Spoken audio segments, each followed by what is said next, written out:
Oke, selamat malam Menyeners dari seluruh penjuru nagari. Eh, kita kembali lagi di episode 128 Pambukaning Gedong Kencono Sirnaning Telogo Banyu Biru. Oke, Mas Agungnya sudah ya.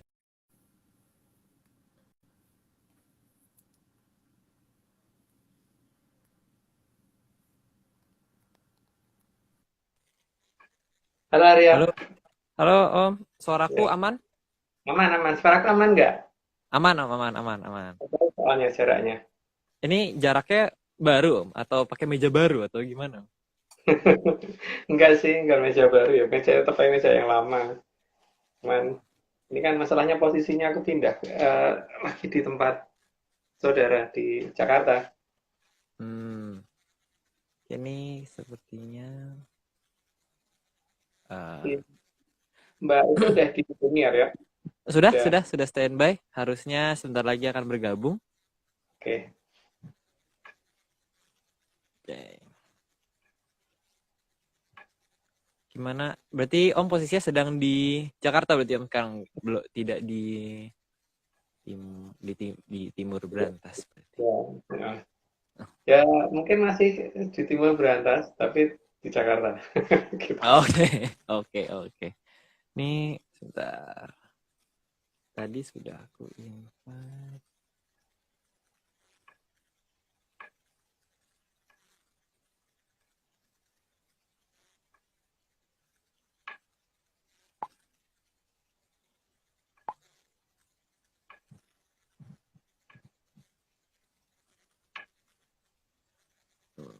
Belum ya?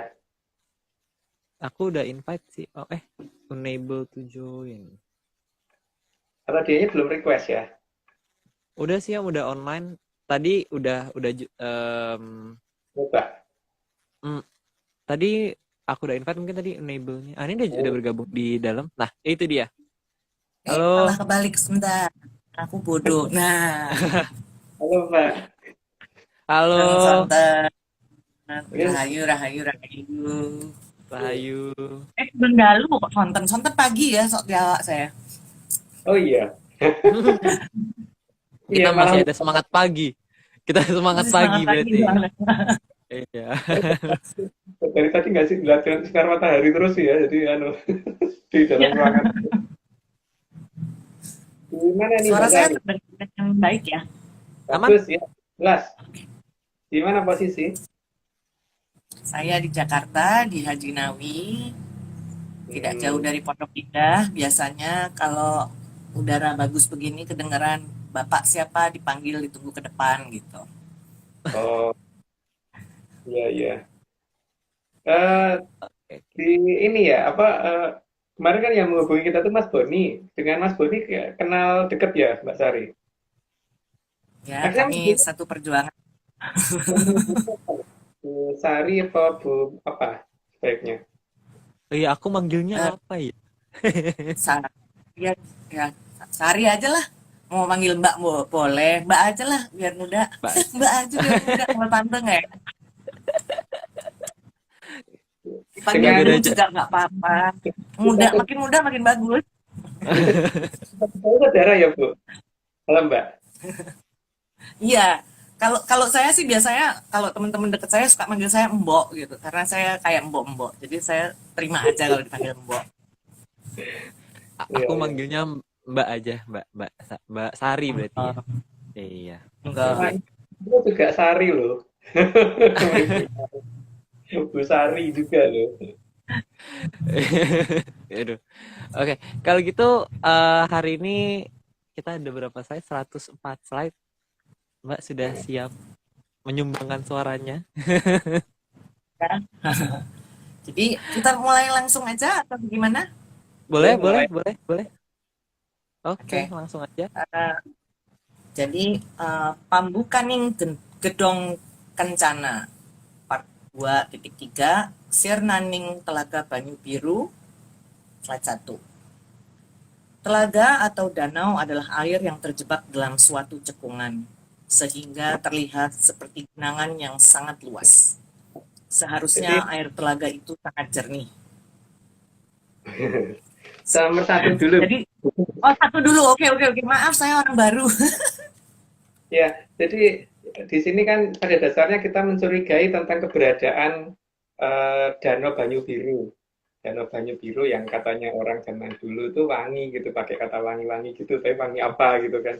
Jadi karena kalau ini ketemu berarti kan harusnya Mojopahit ada di baratnya ya. Saya tidak mau Majapahit, saya mau Mojopahit ya harusnya ada di baratnya, nanti bukan di ini harusnya tidak di tempat yang jauh-jauh dari posisi ya nggak jauh-jauh tuh ya mungkin kalau naik mobil mungkin 3 jam 4 jam perjalanan gitulah paling lama 3 jam perjalanan deh kira-kira begitu ya itulah Danau Banyu Biru cuman itu kira-kira ada di mana nah itu ini yang akan kita bicarakan hari ini oke Ini Mbak ada yang lanjut. ngomong Banyu Harum ya Om katanya. Banyu Harum. Banyu Oh, Harum iya iya Banyu iya. apa Kota Wangi gitu kan. Oke oke kalau gitu lanjut ke slide kedua. Yang kedua Slide berikutnya. Seharusnya air telaga itu sangat jernih hingga bisa mendukung kehidupan di dalam telaga dan yang berada di dekat telaga. nah jadi kan air itu pada kemana gitu kan karena beberapa nama wilayahnya nanti ada yang kelihatan sih tapi airnya kemana gitu judulnya ya lanjut dulu Mbak. Slide 3 ya. Ya. Sehingga tidak perlu dibuat alat untuk proses sistem pengolahan air agar air telaga menjadi bersih. Karena air tersebut harus dari aliran Amertasari yang datangnya dari Sungai Brantas.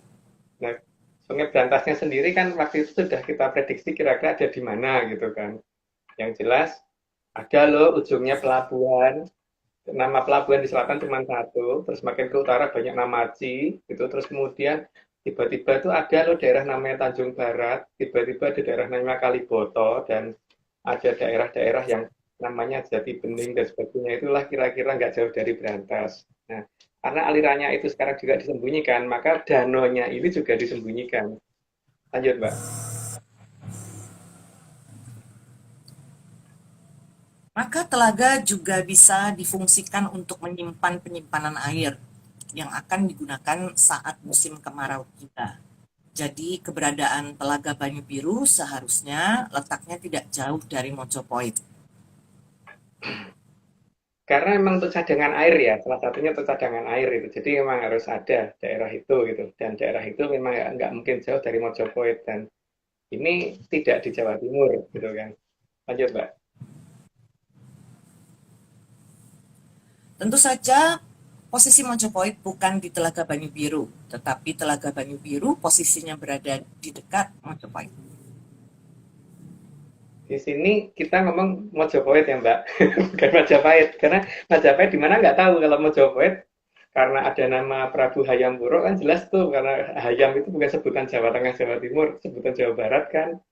Jadi sang Prabu Hayam Wuruk pasti dari Jawa Barat gitu. Ya kita lokalnya yang dari Jawa Timur seharusnya. Lanjut, Mbak.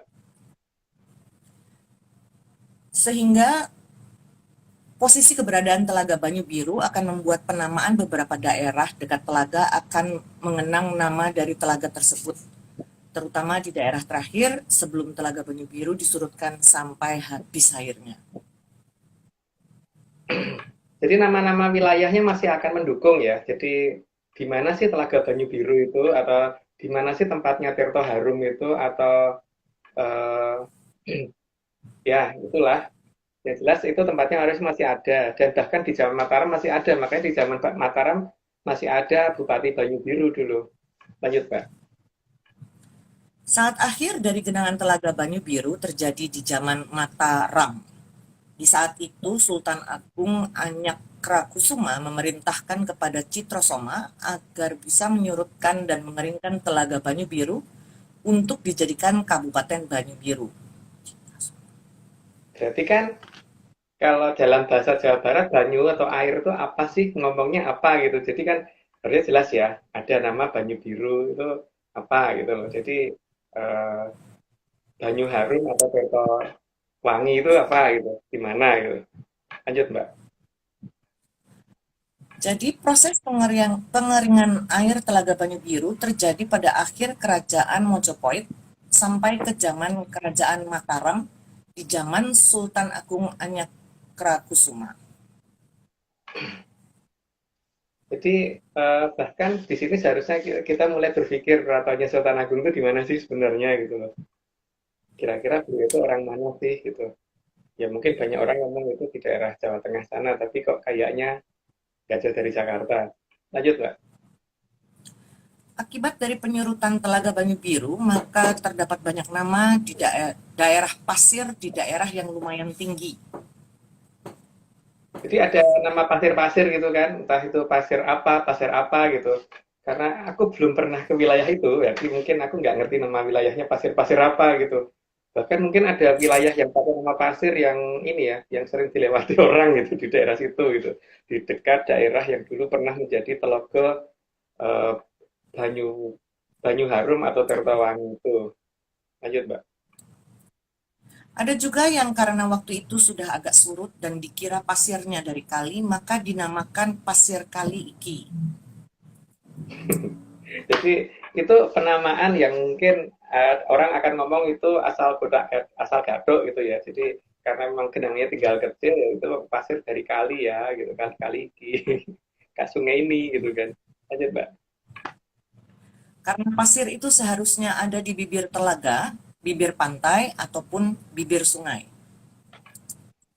Karena mungkin yang ada pasir juga di puncak gunung mungkin juga ada pasir, tapi pasir itu nggak akan sebanyak di situ, yang ada di sungai-sungai itu gitu, atau di telaga yang besar atau di bibir pantai gitu.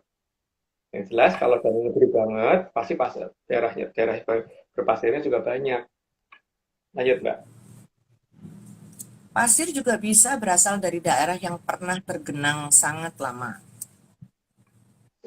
Setauku kalau habis banjir yang cukup lama gitu, begitu airnya surut, biasanya tetap entah ada pasir atau apa masuk dalam rumah kan, entah pasirnya warnanya coklat atau warnanya hitam atau warnanya putih gitu. Lanjut, Mbak. Maka munculnya nama pasir di ketinggian pada kontur dan ketinggian yang sama menunjukkan daerah tersebut pernah menjadi telaga yang sangat luas. Nah, jadi di sini ketika ada nama pasir mengelilingi suatu wilayah yang mungkin sekarang jadi perkotaan, itu mungkin layak kita teliti ketinggiannya berapa mdpl rata-rata. Kalau iya sama ketinggiannya berarti daerah ini pernah dari pantai.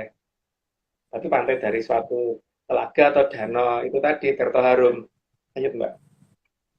Maka nama daerah dengan pasir itu pasti bukan nama kebetulan, tapi nama yang memang menunjukkan daerah itu pernah menjadi bibir telaga.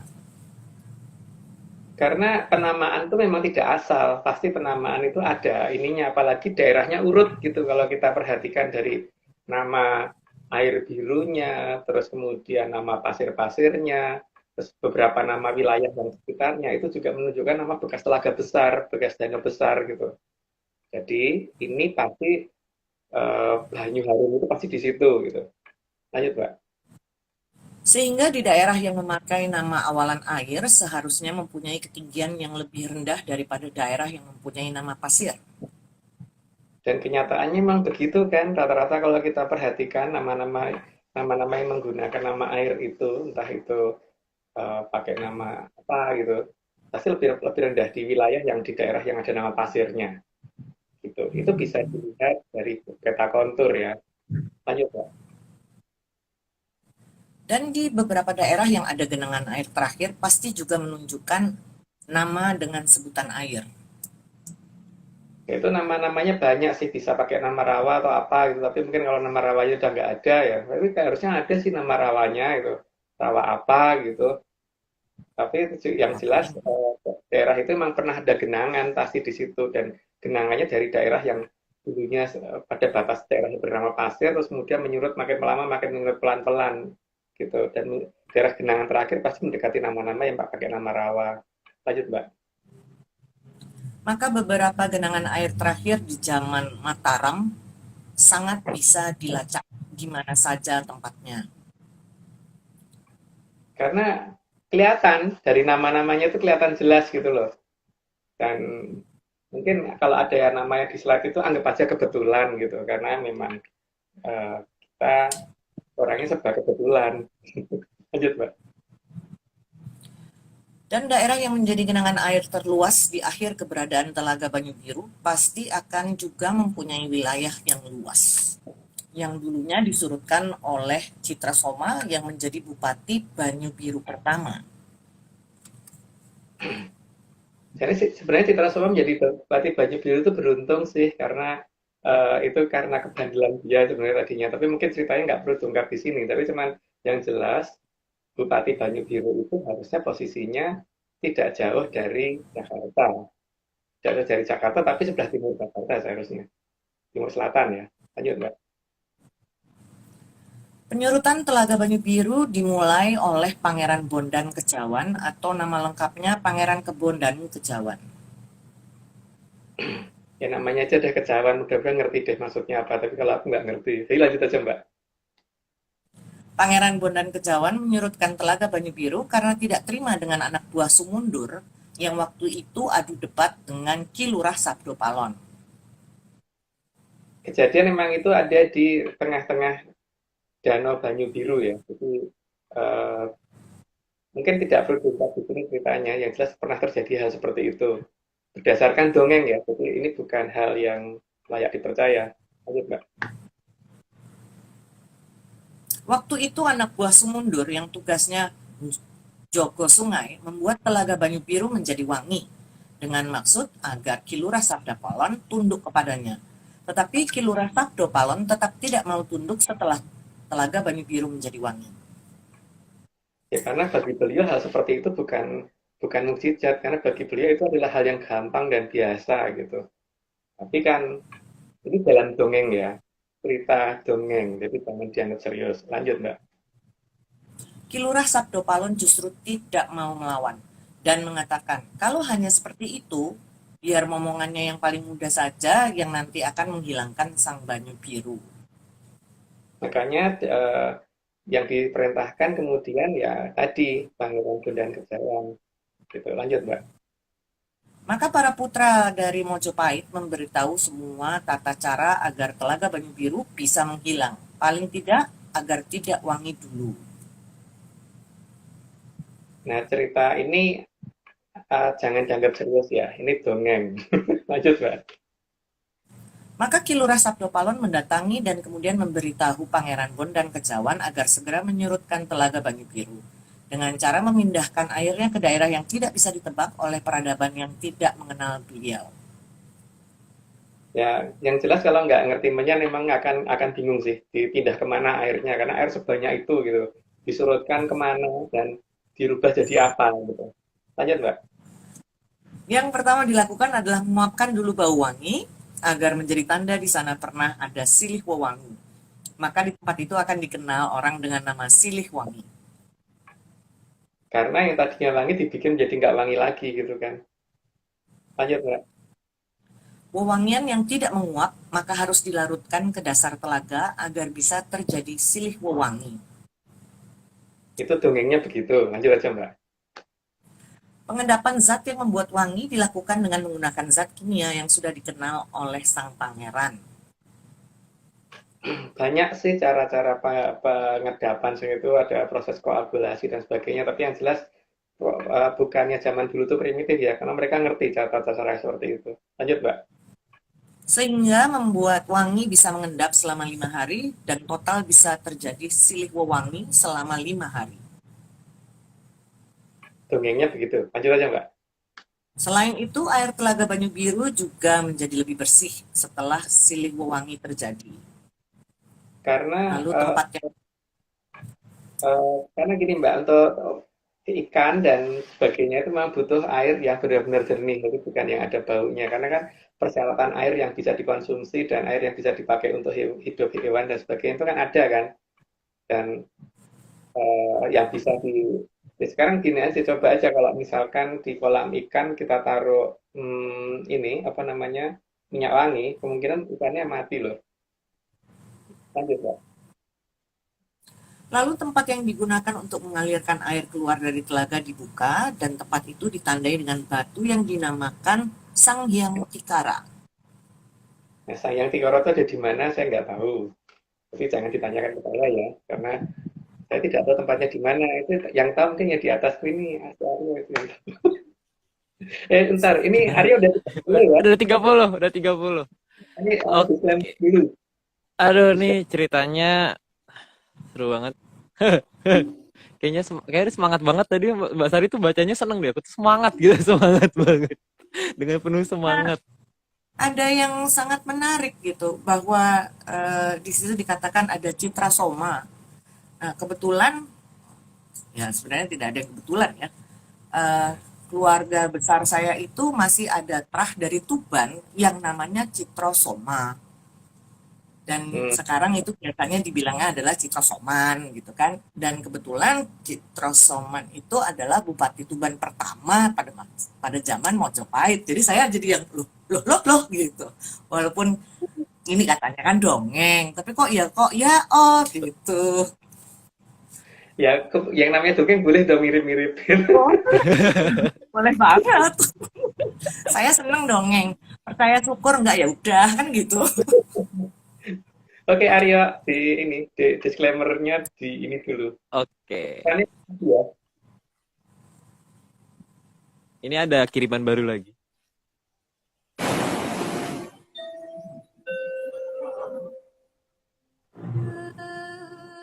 Semua ini hanya dongeng. Kalau tidak percaya ya nggak apa-apa. Tapi kalau mau percaya ya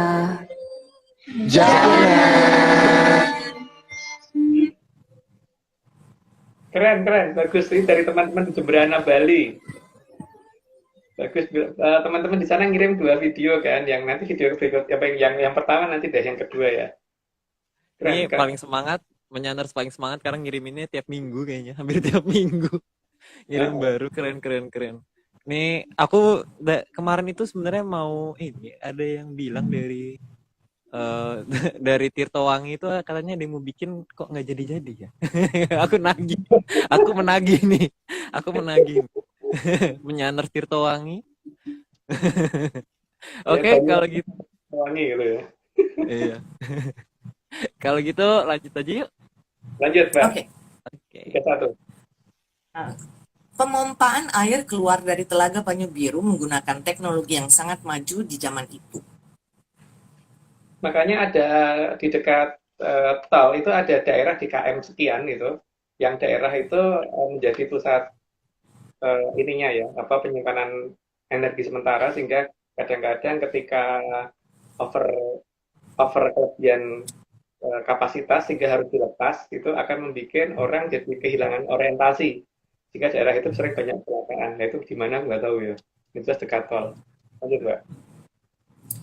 Penyurutan air Telaga Banyu Biru juga menggunakan kekuatan pusaka yang waktu itu digunakan adalah tombak Sang Tundung Mendiun. Sang Medion. Tundung Mediun. Medion. Ya, karena Medion itu juga harusnya nggak jauh dari Banyu Biru itu. Dan harusnya sekarang Tundung Medion juga masih berada di dekat Banyu Biru karena supaya tetap surut. Lanjut, Mbak. Jadi Sang Tundung Madiun itu bukan keris tapi tombak dan juga bukan bernama Kala Gumarang. Kalau Gemarang itu keris soalnya kalau Gemarang, tapi kalau Gemarang itu bukan Tundung Medion, setahu saya gitu ya, karena memang Tundung Medion itu dulu waktu dipakai Aryo lewati daerah mana itu Dayakolot langsung surut kok airnya waktu pas banjir.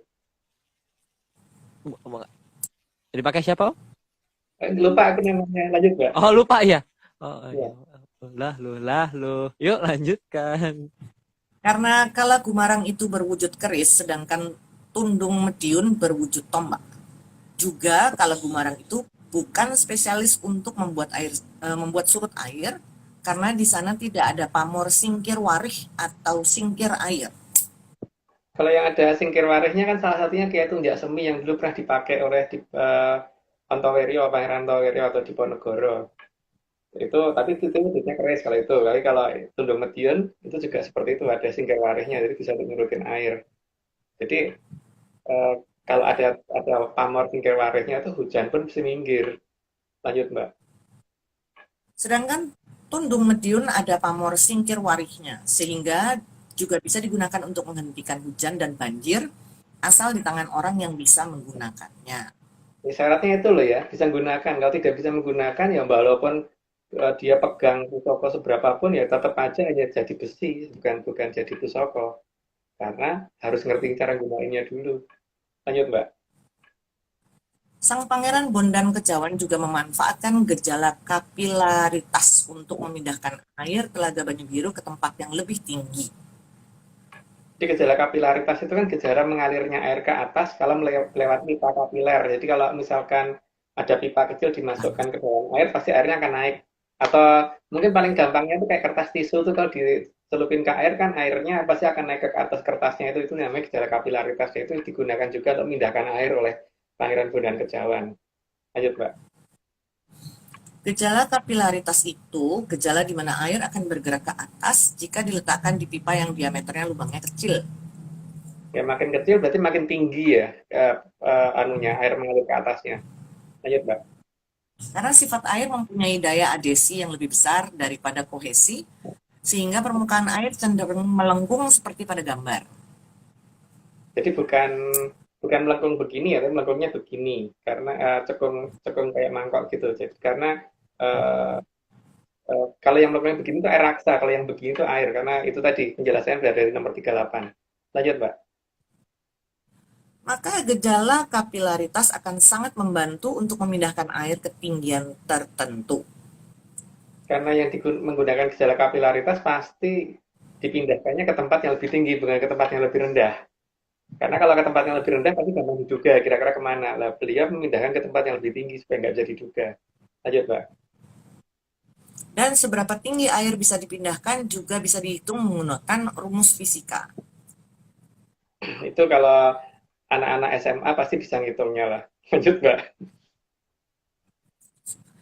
Sehingga mencari keberadaan pipa kapiler yang dipasang oleh Sang Pangeran Bondan Kejawan akan membuat kita menemukan di mana air Telaga Banyu Biru dipindahkan. Jadi pasti ada di ketinggian lebih tinggi daripada daerah telaganya tadi. Terus yang kedua nggak mungkin terlalu jauh. Dan pipa kapilernya bisa kita cari dengan model seperti apa sih gitu loh. Bisa mungkin apa namanya dibentuk kira-kira mendekati kayak kalau orang biologi ngomong kayak columnar join gitu ya celah-celahnya columnar join itu bisa dipakai untuk mengkapilerkan air pindah-pindah ke mana atau dengan gejala dengan bentuk-bentuk yang lain ya. Jadi terlalu sangat amat banyak bentuk yang kira-kira bisa dipakai untuk memindahkan air tadi gitu. Lanjut, Pak. Karena pipa kapilernya pasti sangat panjang dan juga sangat banyak, dan pasti juga diatur agar terlihat alamiah.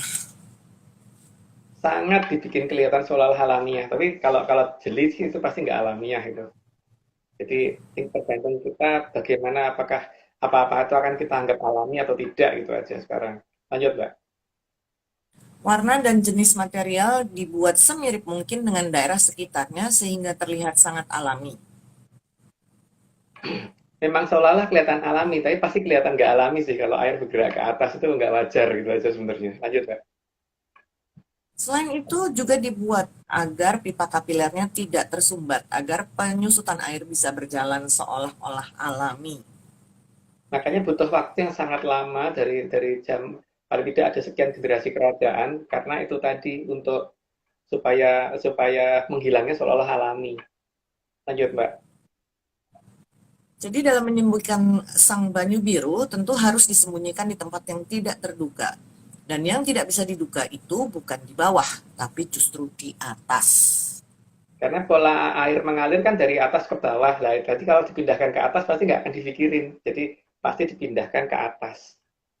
Jadi kita harus berpikir dengan pola terbalik dari apa yang umum kita pikirin gitu. Kalau mau berpikir dengan cara tata caranya yang kita dulu. Lanjut, Pak. Karena air punya sifat yang sangat khas dan akan selalu bergerak ke bawah sesuai arah gravitasi. Maka kalau air disembunyikan di bawah, pasti akan cepat ketahuan. Jadi disembunyikannya di atas. Itulah hebatnya pola strategi dari leluhur kita.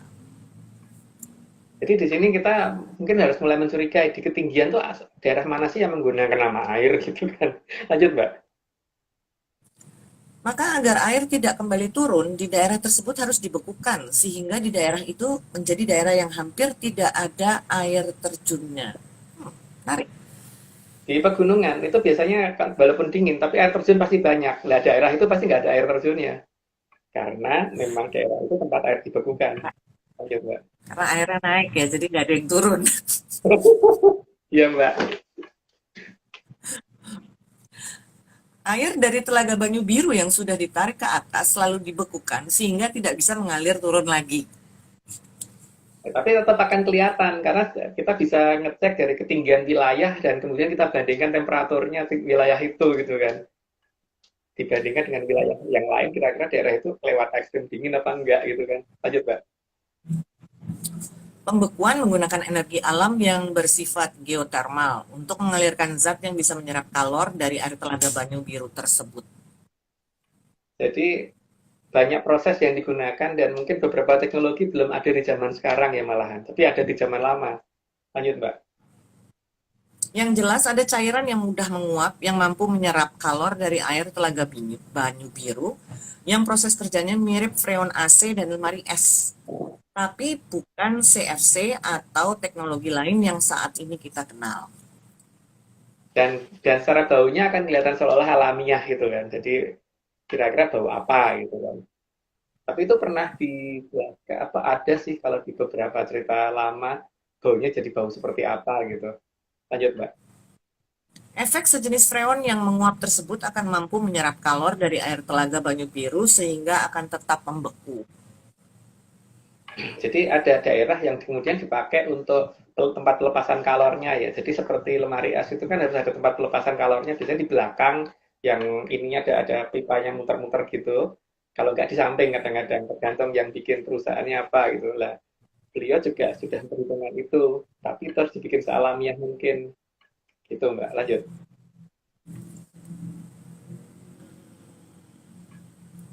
Efek sejenis freon yang menguap tersebut akan mampu menyerap kalor. Udah ya barusan ya.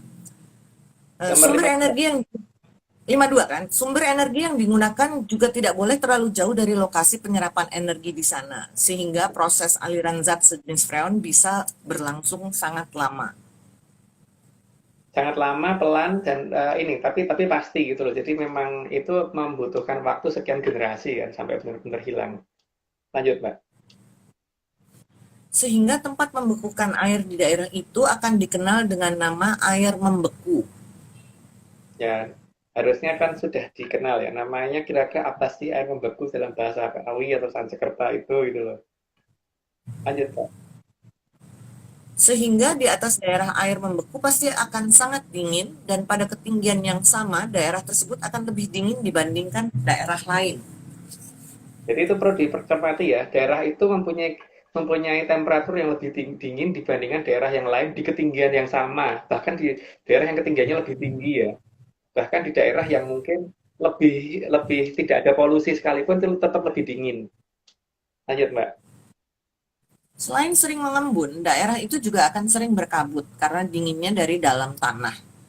Maka ketinggian embun bila diukur dibandingkan dengan daerah lain pasti akan lebih mendekati tanah. Ketinggian bunnya juga beda ya di sini ya. Jadi orang mungkin akan melihat kabutnya beda di situ dan dinginnya bukan makin ke atas malah mendekati tanah. Lanjut, Mbak. Sehingga banyak hewan yang biasa ditemui di daerah dingin akan sulit ditemui di permukaan tanah karena tidak tahan dengan dinginnya tanah. Jadi hewan-hewan yang biasanya itu kalau dalam bahasa Jawa ngerong itu atau tinggal di bawah tanah itu di situ daerah itu justru nggak ada kan di situ tempat air dibekukan jadi mereka nggak tahan di situ jadi hewan-hewan melata dan hewan-hewan itu di situ justru malah sangat-sangat langka sekali atau cenderungnya hidupnya di atas pohon malah bukan di bawah. Lanjut, Mbak. Selain itu, seharusnya hewan akan menghindari membuat sarang di bawah tanah karena di bawah tanah justru lebih dingin dari permukaan tanah. Jadi beda dengan di daerah pegunungan yang lain, justru yang lebih dingin di atas. Ini justru di tanahnya makin ke bawah makin dingin. Dan itu bisa diukur misalkan di permukaan tanahnya, di atas permukaan tanah 1 meter diukur temperaturnya berapa, tepat di permukaan tanah berapa, terus kita pacul sampai 1 meter berapa, sampai 2 meter berapa. Itu nanti ketahuan kalau temperaturnya makin turun bukan makin naik gitu. Lanjut, Mbak. Bahkan di atas sekalipun akan sangat jarang burung bersarang karena terlalu dingin dan lembabnya wilayah tersebut. tidak bagus untuk burung juga sih. Jadi lebih langka dibandingkan daerah lain, di situ burung lebih langka. Lanjut, Mbak. Kalaupun ada sarang, maka biasanya pola sarang yang dibuat adalah model yang sangat tertutup. Tujuannya untuk menghangatkan dalam sarang. Ya, seperti itulah kira-kira. Burung kan juga pintar bikin rumah. Itu lanjut, Kak. Cacing tanah juga akan sangat langka karena terlalu dinginnya tanah dan makin ke bawah justru semakin dingin. Ya. Jadi justru apa cacing tanah itu kalau dicari, kalau kita bandingkan dengan daerah lain di tempat yang perkebunannya sama, itu per meter perseginya pasti akan jumlahnya jauh banget bedanya gitu. Jadi kalau di tempat lain kita macul nyari cacing gampang, di situ akan sangat-sangat sulit gitu.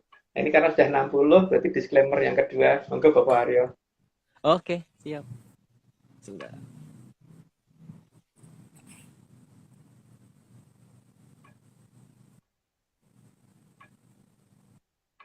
Ini kiriman dari Bali yang kedua, dari Jemberan yang kedua. Tadi yang ketiga nih, Tom. Oh, yang tadi yang ketiga ya, ini yang kedua sekarang. Iya.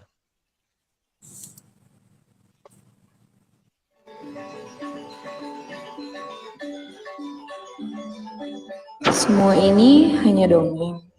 Arahnya Kalau masih tidak percaya ya nggak apa-apa. Tapi kalau mau percaya ya Lupa. nangis.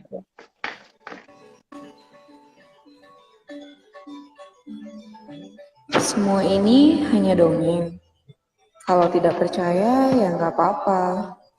Tapi kalau mau percaya ya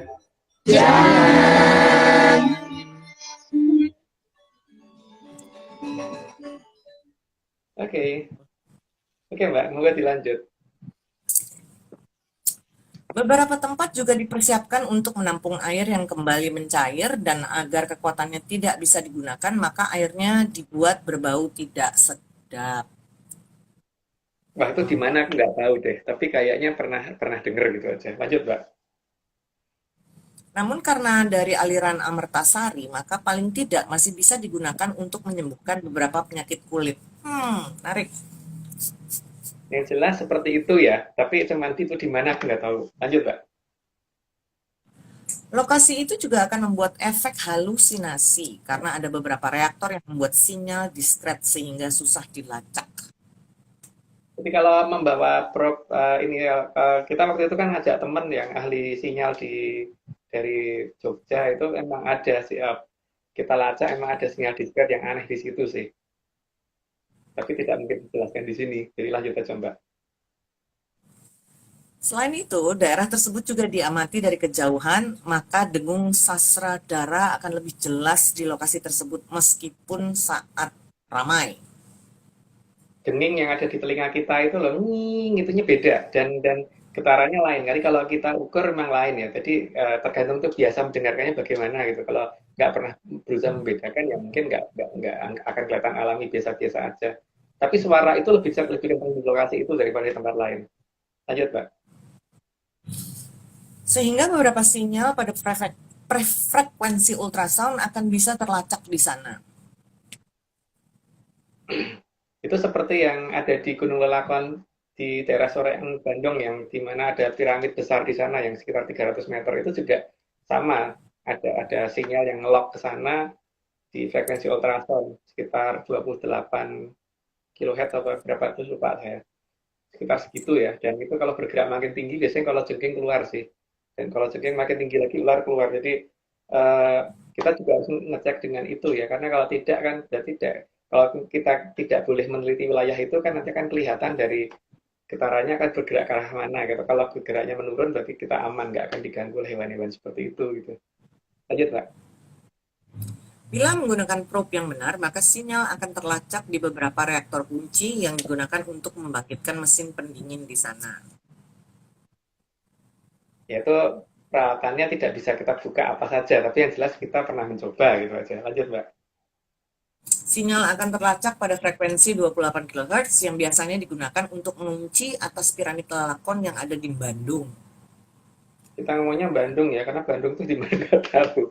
Lanjut, Mbak. Namun sebagian besar sinyal akan susah diterima menggunakan probe yang ada karena ada yang bukan dari gelombang elektromagnetik.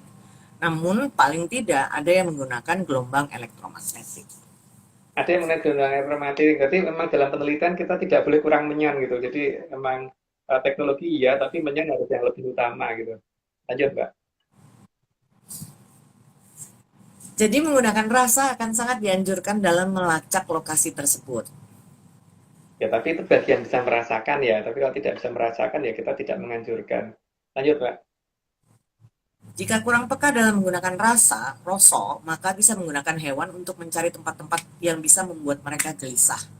Itu yang paling gampang karena hewan itu punya kepekaan yang sangat tinggi kan. Jadi hewan itu gelisahnya di mana kalau kita bawa itu kan gampang bawa muter-muter pakai mobil aja nanti kita lepas gimana dia. Ini kan kelihatan dari tingkat gelisahnya hewan tadi. Ketika kita taruh di mana tiba-tiba dia lari kemana gitu. Atau pokoknya berisik aja kalau dia gelisah. Lanjut, Mbak.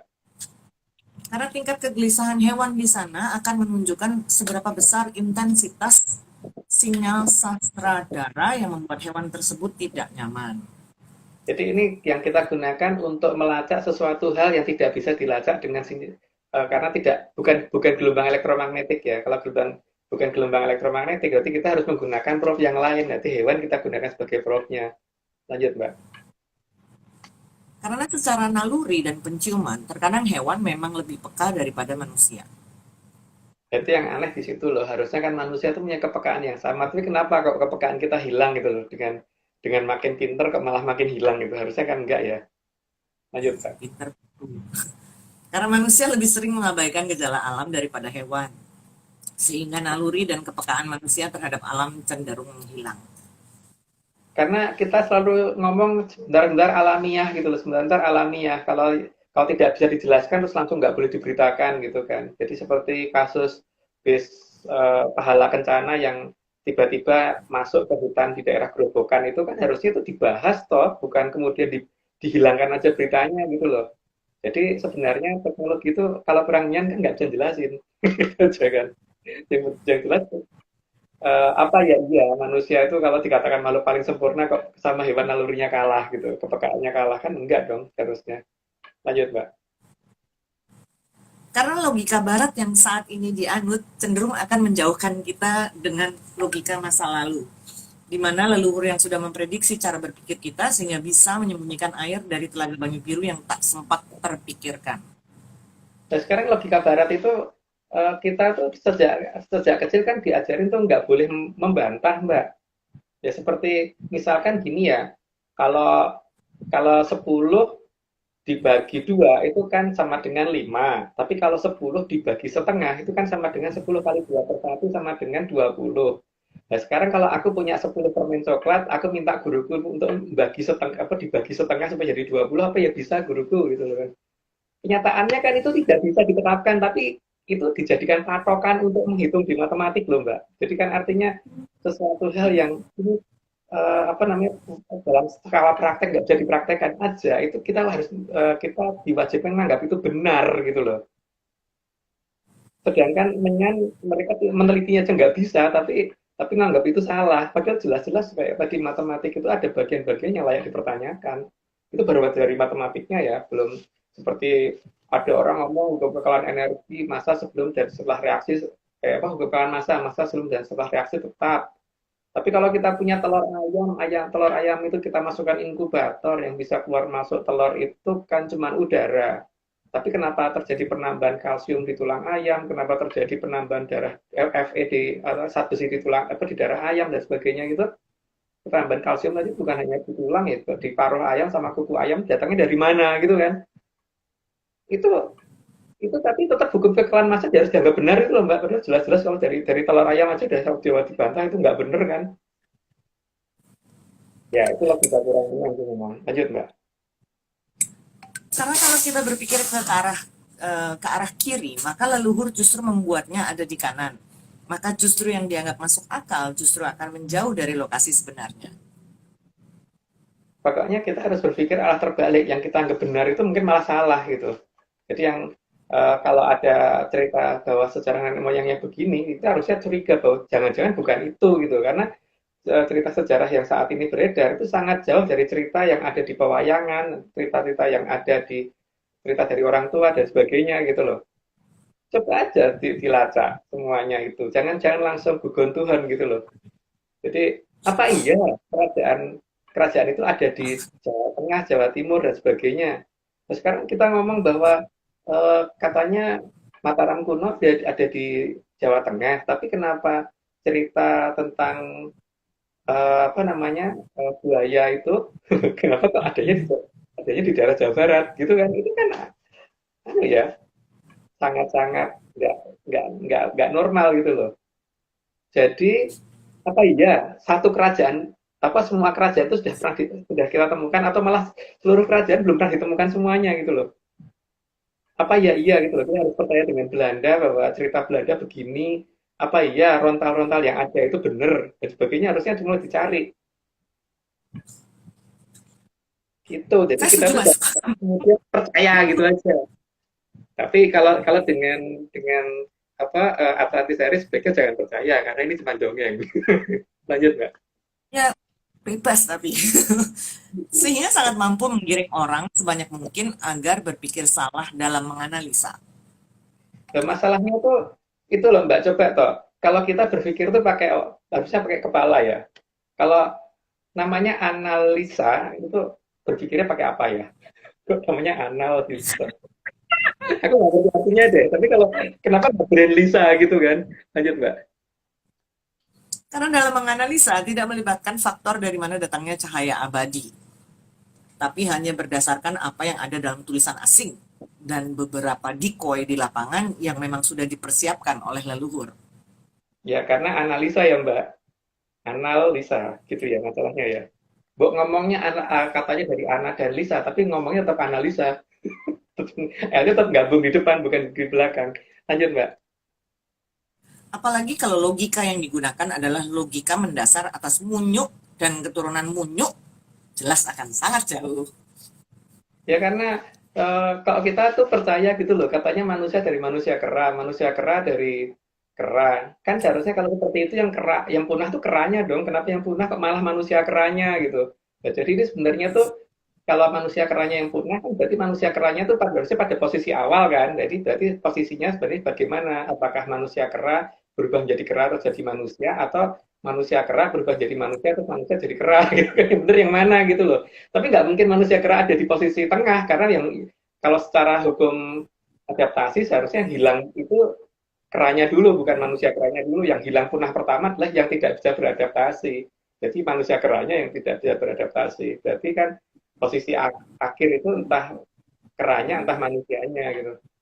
Tapi cerita seperti ini ya, dipercaya gitu loh. Yang lucu kan itu kan. Lanjut Pak. Tapi ARC sangat tidak melarang kalau ada yang bangga jadi anak turunnya Munyo. Ya enggak Pak. Itu hak ya Mbak ya. Kalau memang percaya dengan itu ya monggo gitu. Tapi kan kalau saya ya jelas nggak percaya. Saya dengan secara resmi aja nggak percaya kok. Lanjut Mbak.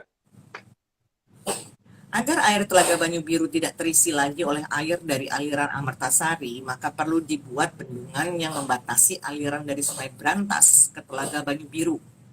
Dalam bahasa Jawa, bendung itu artinya biasanya nulisnya pakai A ya. Jadi Bandung.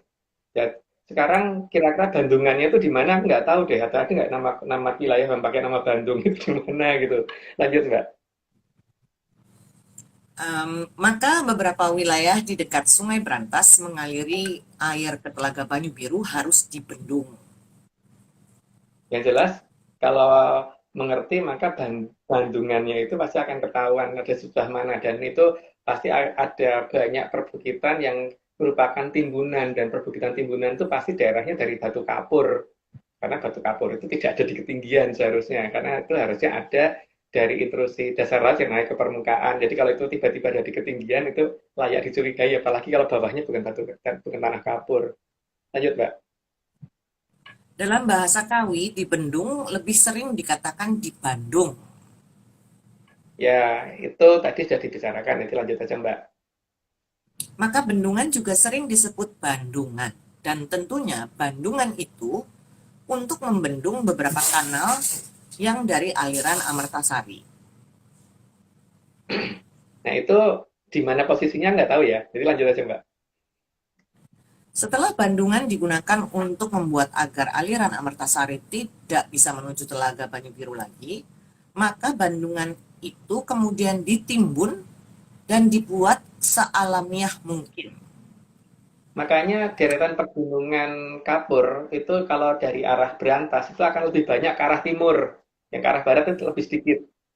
Dan itu akan kelihatan sih, karena kenapa yang dipakai nimbun kok dari apa tanah dari laut? Karena kalau tanah dari daratan nanti ada daerah yang berkurang, nanti akan kelihatan dan struktur tanah daerah itu pasti serba terbalik-balik gitu, jadi tidak alami di wilayah itu. Itu bisa dilihat dari akar tanaman yang harusnya merambatnya ke samping bukan ke bawah.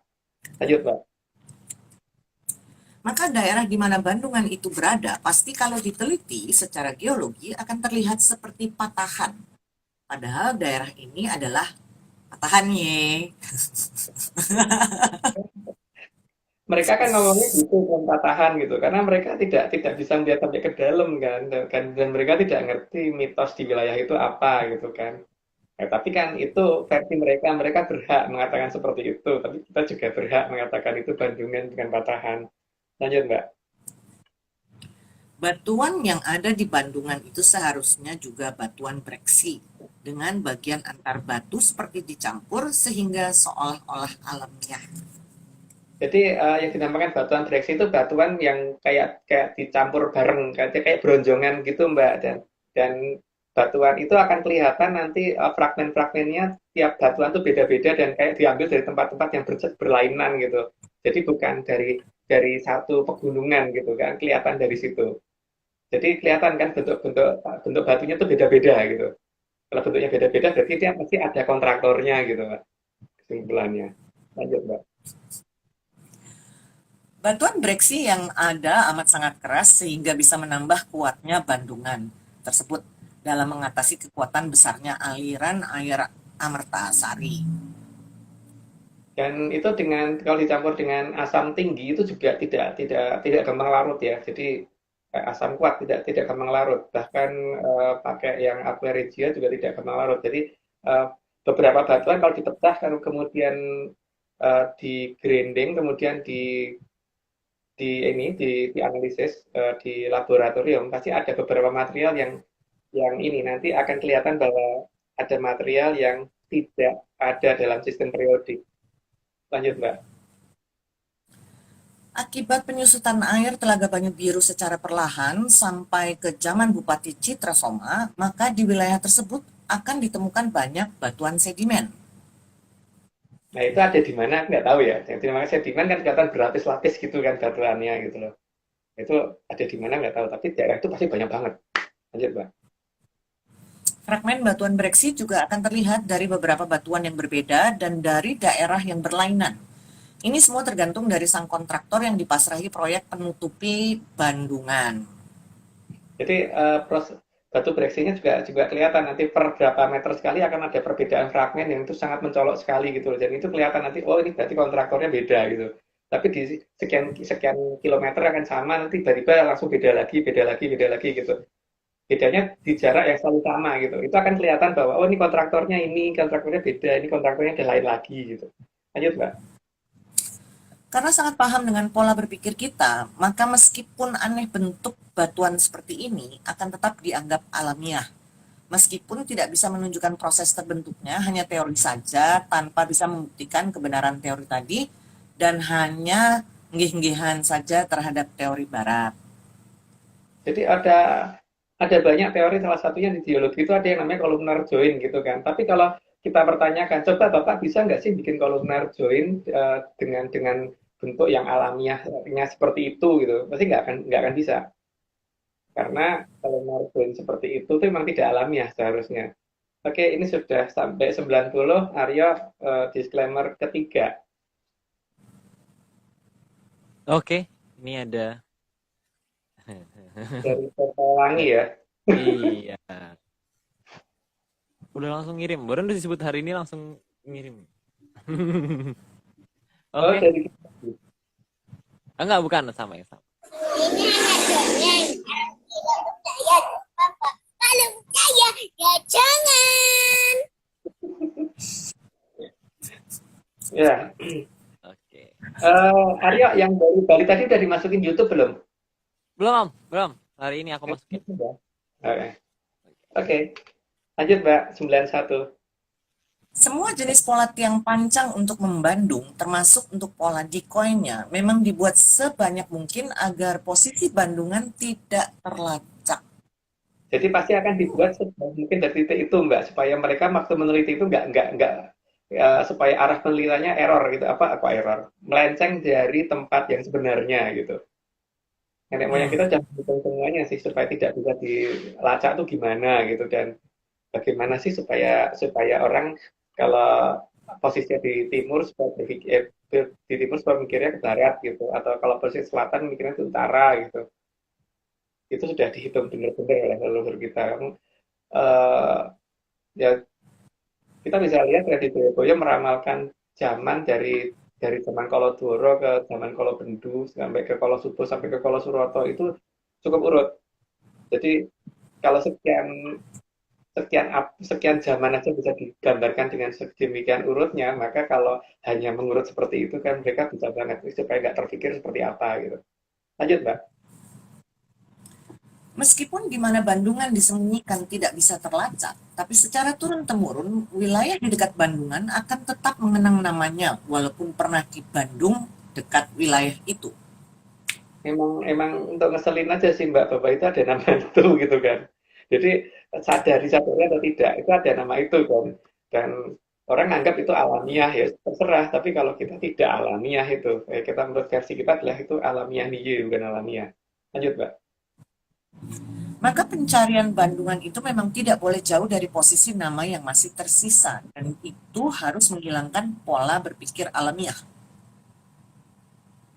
Karena kalau kita berpikirnya alamiah, ya nanti semuanya langsung kita abaikan gitu aja gitu. Jadi semua pengabdian-pengabdian itu akan membuat kita jadi makin jauh dari kerajaan yang sebenarnya ada di mana gitu. Lanjut Mbak. Dan semua itu sudah ditandai dengan aturan waktu berdasarkan kemauan dari Ki Lurah Sabdo Palon. Karena memang beliau sudah melihat dalam jarak yang sangat jauh, jadi memang sudah dihitung semuanya sih. Lanjut Mbak. Karena Ki Lurah Sabdo Palon sangat tahu bahwa banyak orang itu pasti ingin bisa berenang, dan latihan di kolam renang itu sangat mahal. Berenang di sungai pun pasti akan terkena penyakit kulit karena polusi air. Ya makanya uh, Kilurasa bertahun karena mengerti hal seperti itu, berarti nantinya mungkin akan dikembalikan itu, airnya akan dikembalikan lagi. Tapi kapan kita tidak tahu ya. Dan ini bukan untuk nakut-nakuti, karena Kilurasa Palon itu ngerti bahwa orang itu senang loh dengan nenek berenang. Kalau kalau kolam renang kan harus bayar. Ini akan dibikinkan kolam renang gratis dan lebar sekali gitu loh Mbak. Lanjut. Maka untuk menjawab keinginan orang yang ingin bisa latihan berenang di daerah yang aman dan tidak berpenyakit, maka perlu dibuatkan kolam yang besar oleh Ki Lurah Sabdo Palon. Artinya memang itu nanti akan dikembalikan ya, Danau Banyu Biru itu akan dikembalikan. Cuman kapan? Saya nggak tahu. Dan tempatnya di mana? Apakah dikembalikan di tempat yang sama atau tidak? Saya juga tidak tahu. Cuman tujuannya bukan untuk mencapai. Tujuannya adalah supaya orang yang tadinya tuh pengen berenang punya kolam renang besar gitu. Lanjut Mbak. Oh ya Om, ini kayaknya suaranya mantul. Kayaknya Hah? di suaranya. Kalau pakai earphone bisa aman nggak? Aduh, earphone-nya jauh ya. Di mana aku lupa naruhnya. Oh, Aku mantul ya? iya agak mantulnya di Omnya sih. Oh gitu. Jadi Om nggak denger suara mantulnya, tapi yang lain denger. Oh. Tapi kalau earphone yang deket ini yang ada dekatku itu anunya katanya gemrodok karena nggak tahu katanya rusak. Tapi ya coba ya. Ya coba ya. Ada yang bilang suaraku juga ada echo. Iya suaranya eko di Mas Agung, Mbak Sari. Nah, sebentar. Kalau sini gimana? Enggak aman, Mbak Sari aman. Ini gimana Coba, ya? Mbak. Aryo? Coba. Halo. Ini Aryo. ada yang bilang suaranya Mas Aryo juga mantul. Oh ya, aman, udah aman. Ini Udah aman gimana ya? sekarang? Sekarang Udah gimana aman. Aryo? Aman. Ya, Kayaknya coba. dia di signal-signal biasa lah lewat-lewat. Aman. Coba mungkin yang di 95 diulang kali ya. Dari 95. 95 ya, diulang ya. Ya. Nah, Oke, 95, karena Ki Lurah Sabdo Palon sangat tahu bahwa banyak orang itu pasti ingin bisa berenang dan latihan di kolam renang itu sangat mahal. Berenang di sungai pun pasti akan terkena penyakit kulit karena polusi air. Ya, beliau tahu banget ya apa yang diinginkan oleh masyarakat. Maka memang itu Danau Banyu Biru memang akan dikembalikan. Cuman dikembalikannya di mana nggak tahu. Lanjut, Mbak. Maka untuk menjawab keinginan orang yang ingin bisa latihan berenang di daerah yang aman dan tidak berpenyakit, maka perlu dibuatkan kolam yang besar oleh Ki Lurah Sabdo Palon. Ya, itu berarti kan Danau Banyu Biru mau dikembalikan. Cuman pengembalian Danau Banyu Biru itu ada di mana dan sebesar apa, itu aku nggak tahu. Tapi tujuannya bukan untuk membuat orang takut. Tujuannya adalah untuk supaya masyarakat senang karena jadi punya kolam renang yang besar. Lanjut, Mbak. Jadi tujuan akan dikembalikannya Telaga Banyu Biru itu bukan untuk menghukum, tetapi untuk memberi hiburan ke masyarakat zaman sekarang. Karena eh, Danau Banyu Biru itu akan dikembalikan di zaman Kala Subo ya, bukan di zaman Kala Bendu. Kalau Bendu kan artinya hukuman. Di zaman ketika hukum adalah sebagai panglima itu zaman Kala Bendu gitu kan. Makanya eh, kalau dikembalikan di zaman Kala Subo emang berarti hanya untuk membuat masyarakat senang bukan untuk menghukum. Lanjut, Mbak. Karena variasi hiburan berdasarkan air bisa dibuat kalau si Telaga Banyu Biru bisa dimunculkan kembali. Ya variasi segala macam bentuk permainan bisa dibikin kalau sudah airnya genangannya sudah ada dan genangannya bersih gitu. Lanjut, Mbak. Jadi jangan takut atas kembalinya Telaga Banyu Biru nanti, karena semua sudah dipikirkan oleh Sang Hyang Batara Tiga secara elegan. Jadi bukan untuk menakut-nakuti dan tidak untuk ditakuti. Jadi untuk membuat masyarakat senang ya, bukan untuk membuat masyarakat takut. Karena beliau bukan hantu, bukan memedi, bukan bedorokolo gitu loh. Jadi ya tidak ada unsur yang namanya nakut-nakutin sama sekali. Lanjut, Mbak. Karena Ki Lurah Sabdo Palon dan Ki Lurah Naya Genggong itu bukan memedi. Jadi tidak akan pernah nakut-nakuti. Jadi tidak ada yang namanya tidak nurut sama beliau terus kemudian masuk tempat sampah, bertindak salah sedikit masuk tempat sampah, salah sedikit masuk tempat sampah, tidak berpakaian seperti yang beliau mau masuk tempat sampah, nggak begitu ya kalau beliau ya. Lanjut, Mbak. Karena keduanya mempunyai sabdo jati, maka apapun yang sudah beliau sabda di masa lalu pasti akan terjadi tanpa pernah diganti-ganti. Karena sifat dari sabdo jati itu tidak akan pernah berubah. Jadi satu kali diucapkan tidak akan pernah ditarik balik. Jadi kalau misalkan pengennya kuda tidak mungkin diganti kebo gitu. Itu Aryo tidak diganti apa Aryo? Oh, Loh, iya kalau sabdo jati kan gitu. Kalau Kalau menuntut nuntut ayam nggak mungkin diganti mentok kan?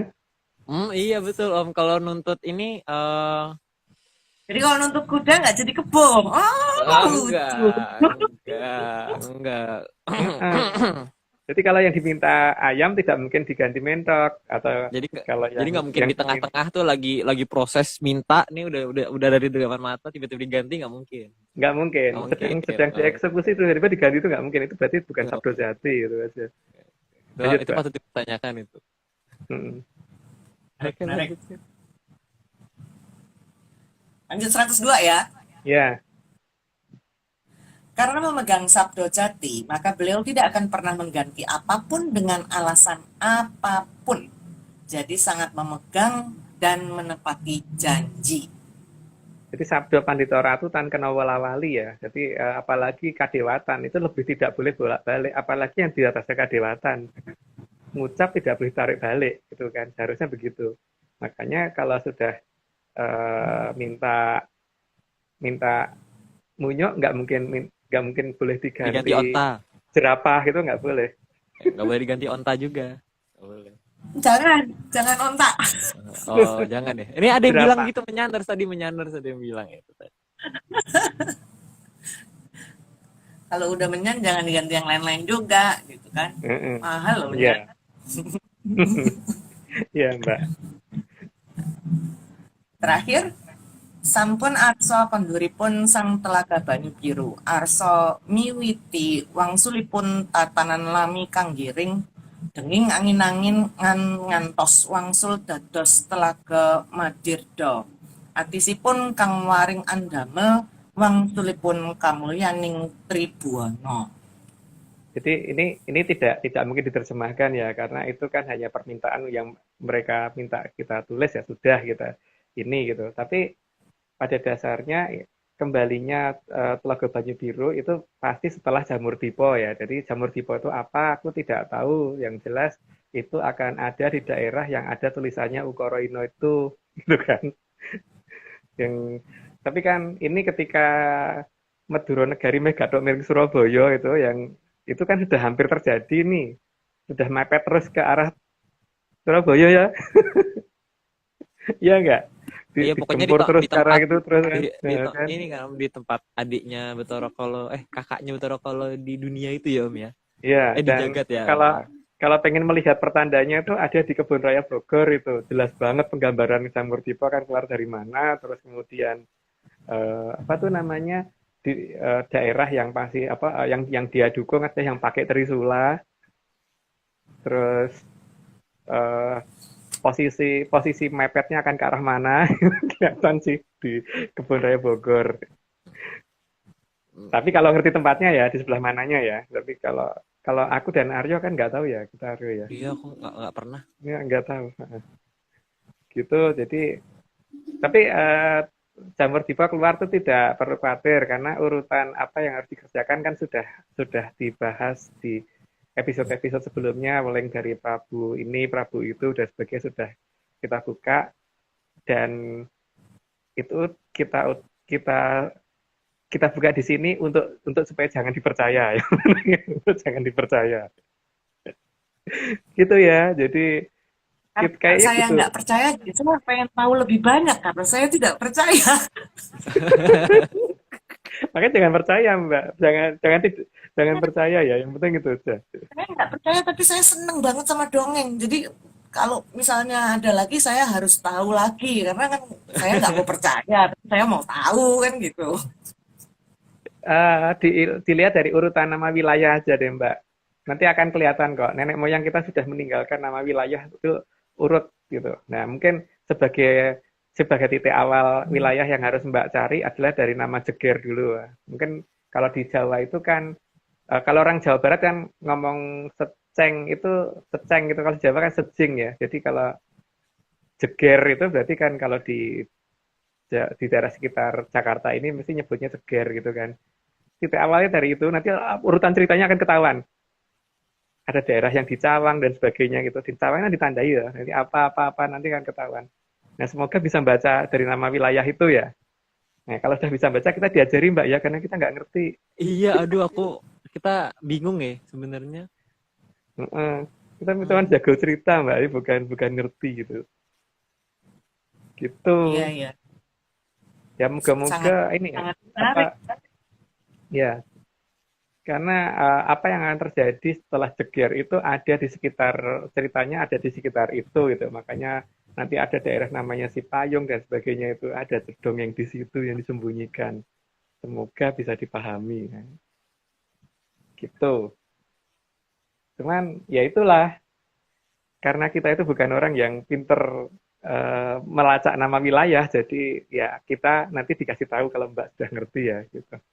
Jadi kita yang berguru. Gitu. Jelas loh, itu ada Jeger, itu ada nyerocos loh Mbak di situ. Saya udah nggak jadi terusin kan, nanti ngomong kebanyakan aku nanti. Oke. Gitu dulu. Mungkin disclaimer terakhir Aryo, terus kemudian disclaimer lengkap. Oke, siap. Ini disclaimer dari ini apa? Aduh lupa namanya. Mobilisasi parsial. Iya, mobilisasi parsial.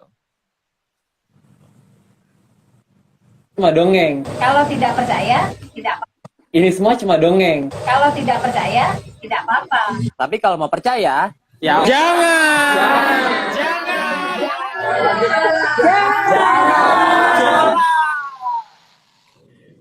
Ini bukan geretakan. Oke, yes. Yes, moga-moga ketika jeger terjadi, ya kita kita lolos gitu. Oke, gitu Oh, dulu. ini ada Jadi, yang ada menyanas ada yang bilang, "Oh, nggak jago analisa." oh iya, jangan pakai pakai pakai brand Lisa, jangan pakai analisis makanya. Jangan jangan Jangan pakai jangan. analitik. Itu Heeh. itu mambu. Itu nggak bagus, Mbak.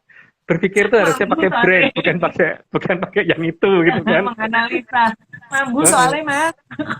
Tapi kalau di barat itu mikirnya analisa loh, Mbak.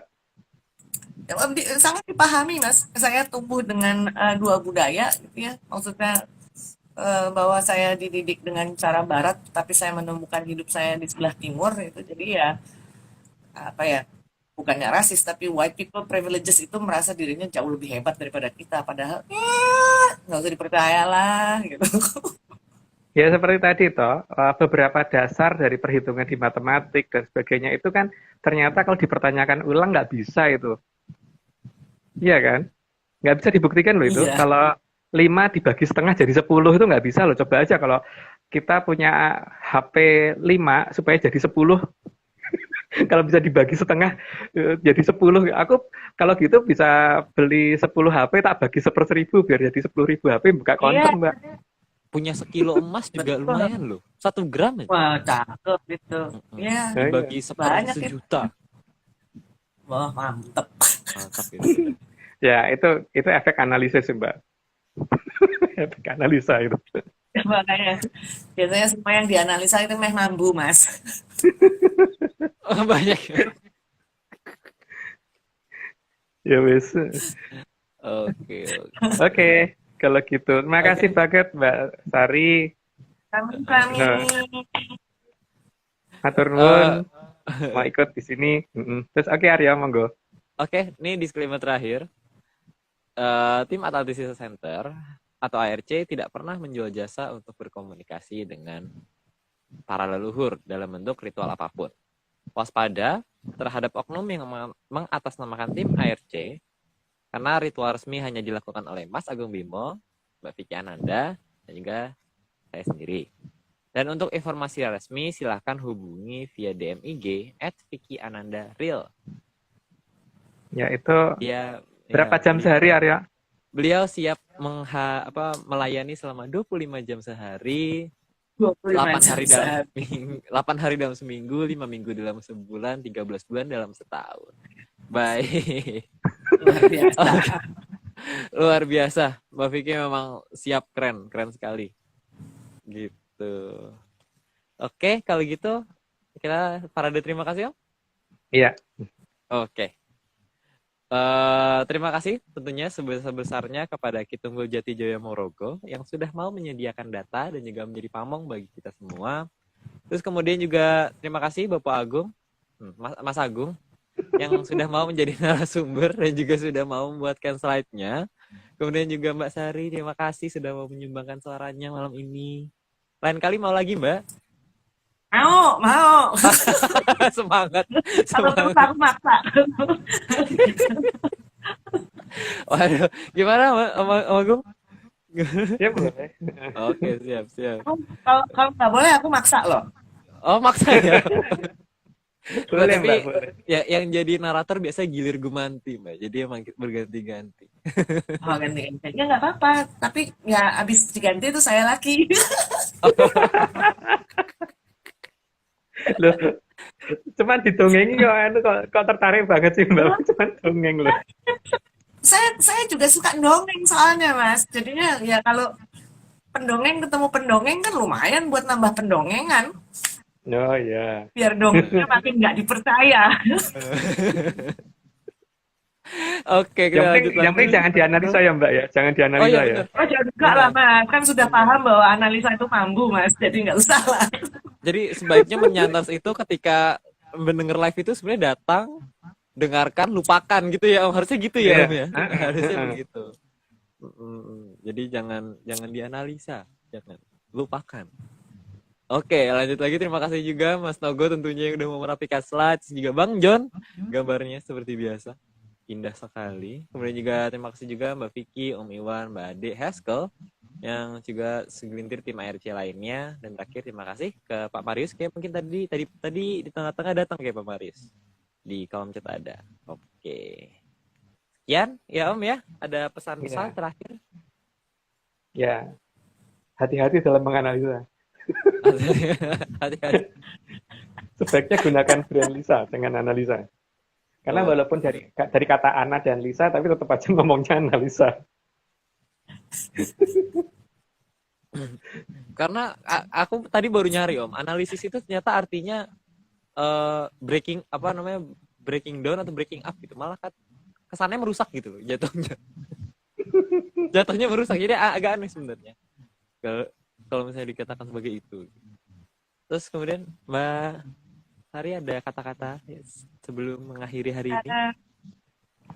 Saya tidak menganalisa apa-apa, tapi saya mencoba untuk mendalami dongeng ini gitu ya, bahwa di dalam dongeng ini ada banyak hal yang kok ya nyangkut-nyangkut sama dongeng-dongeng yang saya suka dengar, bahkan dongeng-dongeng yang ada di kepala saya sendiri. Jadi saya merasa bahwa ini dongeng yang patut untuk didengar gitu loh, supaya paham pakai ini loh sama ini. Jangan cuma double stock gitu aja. Oke, siap. Oke, kalau gitu kita akhir ya hari ini di episode 128. Sampai jumpa di pertemuan berikutnya di hari Rabu tentunya. Di episode Rabu Menyan minggu depan di episode 129. Masih di episode yang sama kayaknya, pembukaan Gedung Kencono. Kalau begitu, sekian Atlantis Series 128. Sampai juga. Salam sehat, dan juga yang terakhir, salam menyan. Salam menyan. Mari. Terima kasih semua, sehat-sehat. Rahayu.